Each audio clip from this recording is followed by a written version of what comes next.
बाजारात गेली आणि भाजीपाला घेऊन आली. एवढा महाग भाजीपाला. ते पाय केवढा मोठा सांबार आणला, पालक आणली.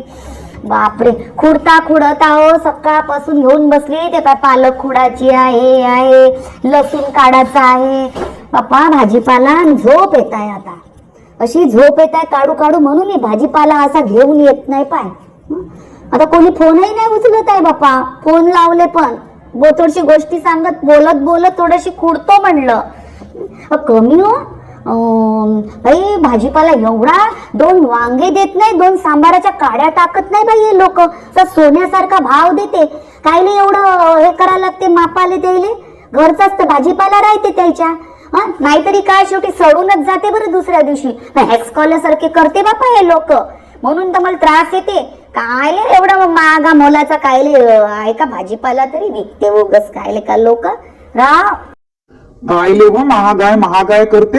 हॉटेलात जाता मस्त महागाचं खाता, टीप देता, तेव्हा नाही तुम्हाला समजत. आणि भाजीपाला आला शेतकऱ्याचा तर महागाय करते. नका खाऊ, नाही खात खावा.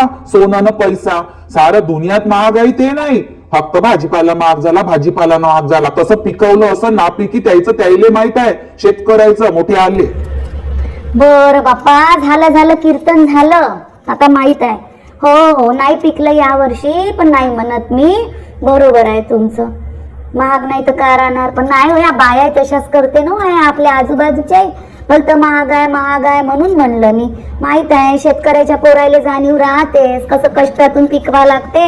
तर हाच आता 1 महिना राहते, ज्याचं पिकलं तो भाव घेत आहे. नाही तर बिचारे बसले सर्व नापिकी ओला दुष्काळ घेऊन. बरोबर आहे तुमचं, नाही म्हणत घ्या.